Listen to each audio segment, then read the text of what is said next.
अस्सलाम वालेकुम दोस्तों, तुसीं वेख रहे हो मेरा पंजाब टीवी ते मैं तुहाडा मेज़बान मुहम्मद लतीफ़ खारल। दोस्तों सब तो पहले अपने चैनल करो सबसक्राइब और नाल ही बैल आइकन करो प्रेस ताकि साडी हर नई आने वाली वीडियो का नोटिफिकेशन सब तो पहले तुहाडे वीरां तक पहुंचे ताकि बा आसानी वो वीडियो देख सको सब तो पहले। दोस्तों रोजाना की तरह अज भी तुहाडा वास्ते एक ताज़ा सी मझ की वीडियो लैके हाजिर होया। इंशाअल्लाह उम्मीद करांगे वीरां नूं साडी अज की वीडियो पसंद आवेगी। लोकेशन जिहड़ी साडी हैगी वो आरफ वाले तो तकरीबन 4 किलोमीटर के फासले ते असीं खड़े होए हां। मझ दिखावांगे, बाकी गल्लां जिहड़ियां करांगे मालकां नाल, जो गारंटियां ने वो लांगे मालकां तो। ते जनाब करो हां बिस्मिल्लाह ते दिखाओ हां मझ। लो जी ए मझ जी ताज़ा सूई है, मुकम्मल इसका पुट्ठा वीरां दे सामने कैमरे की नज़र है, वीर देख सकते हैं। मुकम्मल इसका कद, मुकम्मल बाडी वीरां दे सामने बिल्कुल सफेद अखां ने, वीर देख सकते हैं। मत्था दा बल्ला है, सिंह वीरां दे सामने और माशाल्लाह छोटा छोटा कन लग्या और कन्ना दे विच मेरा ख्याल कि 4-4 इंच जिहड़ा हैगा पशम है। पिछले दोनों खुर जिहड़े इसदे ने वो सफेद ने, तुन्नी कोल वीरां दे सामने वीर तसल्ली कर सकते हैं। और माशाल्लाह बिल्कुल बरीक तागे रंगी पुछल, गिट्ठ तो ज़्यादा खुड्डा इंदा और माशाल्लाह चौड़े पुट्ठे दे विच वीर देख सकते हैं। और माशाल्लाह थण बड़ा सोहना लग्या, पूरियां विरलां दे थण लग्या और मुठ भर थण है। बाकी वीरां दे सामने टुरन फिरन भी कराने तो जनाब खोलो हा माड़ा जा तो वीर देखण जानवर टुरदा फिरदा। पिछे इसदे कट्टा जनाब, पिछे दोस्तों इसदे कट्टा है। तो बाकी इनकी डिटेल जिहड़ी हैगी वो लांगे मालकां तो। छोटी वक्खी दे विच वीर देख सकते हैं और टुरन फिरन वीरां दे सामने वीर तसल्ली कर लैन। थोड़ा जिहा बाई दे विच फर्क हैगा, वो वीरां नूं वजाहत कर दी बहनी वाली साइड तो थोड़ी जी बाई रखदी है, एवें 19-20 का फर्क है, ज़्यादा नहीं, मामूली है। वो वीर तसल्ली नाल देख सकते हैं। बाकी किनवा सूआ सूई, किन्ने दिनां दी सूई है, ये सारियां गल्लां होणगियां मालकां नाल। ते बनो हाँ जनाब इस साइड तो थोड़ा जिहा हवाना भी जिहड़ा है वो बग्गा है। बाकी थण माशाल्लाह बड़ा सोहना लग्या है, चारों थण इक्को जे, पूरी लोकेशन ते लग्या थण। और यह लिबास वीर देख सकते हैं, कोई लुकाउण वाली शै नहीं, वाजे वीरां नूं दिखावांगे और दसांगे जी। सोहणे वीर की नाम की अपना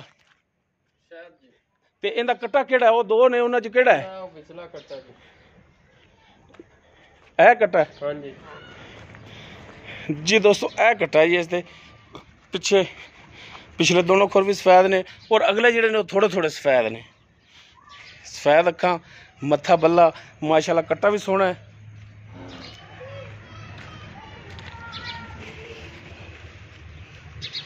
बाकी हुण इसकी डिटेल जिहड़ी वो लैने आ मालकां तो जी। शायद भाई आपां जिहड़ी तुहाडी मझ दिखा रहे हैं, इधर आओ ना मेरे कोले।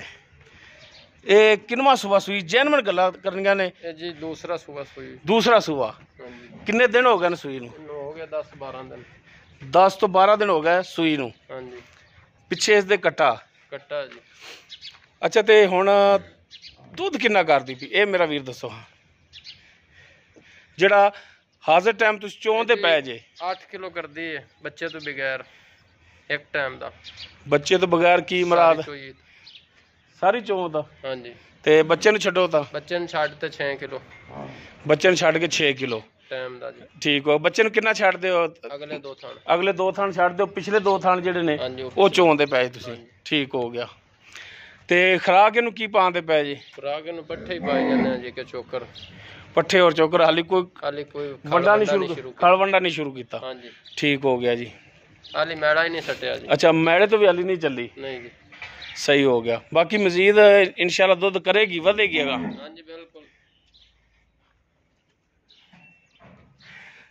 ते थणा दी इंदी दसो की गारंटी? कोई छट्टा फार गंड मरोड़ी, कोई गिल्टी, कोई नाड़? कोई मसला नहीं जी। पसमा एक? हां जी। पिछे दा अगर कोई मसला है वो तोड़ी गारंटी होनी? नहीं जी कोई मसला नहीं, साडी गारंटी। गारंटी दा मुराद ये हुंदा कि जानवर तोड़ा होना है, अगर कोई फॉल्ट होया तां? कोई फॉल्ट नहीं जी। ठीक हो गया। ते हुण इहदी सोहणी जी मकूल जी जिहड़ी डिमांड है वो भी दस दिओ ताकि वीरां दे समझ आ जाए जानवर। 3,40,000। 3,40,000। हाँ जी। इस तो घट नहीं देनी, कोई बिरा आ गया तो फिर उहदे नाल वाधा घाटा कर लवांगे। ये फिर की गल हुई भी घट भी नहीं देनी ते कोई भरा आ गया तो वाधा घाटा? कोई ये करोगे मेहरबानी कोई करोगे विचों दसो? ओ जी कर लवांगे फिर। ते हुण नहीं करदे? नहीं जी हुण नहीं यार, कोई कर लो मेहरबानी। हाज़र आवांगे ते फिर करांगे। अच्छा जदों कोई मौके ते आया उदों करोगे मेहरबानी? हां जी। साडे आया दा कोई दीद नहीं? नहीं जी। अच्छा असीं जाइए बस? ਤੁਸੀਂ ਜਾਓ। ਠੀਕ ਹੋ ਗਿਆ ਜੀ, ਬੰਦਾ ਬੜਾ ਡਾਢਾ ਵੱਜਿਆ ਤੂੰ ਤਾਂ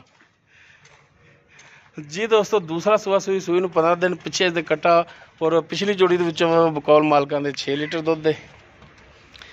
ਸਿਰਫ ਹਾਲੀ ਚਾਰਾ ਹੀ ਹੈ, ਖਲ ਵੰਡਾ ਸ਼ੁਰੂ ਨਹੀਂ ਕੀਤਾ। ਬਾਕੀ ਡਿਮਾਂਡ ਇਸ ਦੀ ਜਿਹੜਾ 3,40,000 ਹੈ ਔਰ ਇਨਸ਼ਾਅੱਲਾ ਕਮੀ ਪੇਸ਼ੀ ਇਹਦੇ ਵਿੱਚ ਜ਼ਰੂਰ ਹੋਵੇਗੀ। ਅਗਰ ਕਿਸੇ ਵੀਰ ਦੇ ਮੱਝ ਪਸੰਦ ਆ ਜਾਂਦੀ ਉਹ ਸਾਡੇ ਨੰਬਰ 'ਤੇ ਰਾਬਤਾ ਕਰ ਸਕਦਾ 0321 57 29 251। ਉਮੀਦ ਕਰਾਂਗੇ ਵੀਰਾਂ ਨੂੰ ਵੀਡੀਓ ਪਸੰਦ ਆਵੇਗੀ। ਪਸੰਦ ਆਉਣ ਦੀ ਸੋਚ 'ਚ ਲਾਈਕ ਸ਼ੇਅਰ ਔਰ ਕਮੈਂਟ ਜ਼ਰੂਰ ਕਰਿਆ ਜੇ। ਇਸ ਦੇ ਨਾਲ ਹੀ ਆਪਣੇ ਮੇਜ਼ਬਾਨ ਮੁਹੰਮਦ ਲਤੀਫ ਖਰਲੂ ਦੇ ਉਹ ਇਜਾਜ਼ਤ। ਇਨਸ਼ਾਅੱਲਾ ਮਿਲਾਂਗੇ ਇੱਕ ਨਵੀਂ ਵੀਡੀਓ ਨਾਲ। ਅੱਲਾ ਹਾਫਿਜ਼।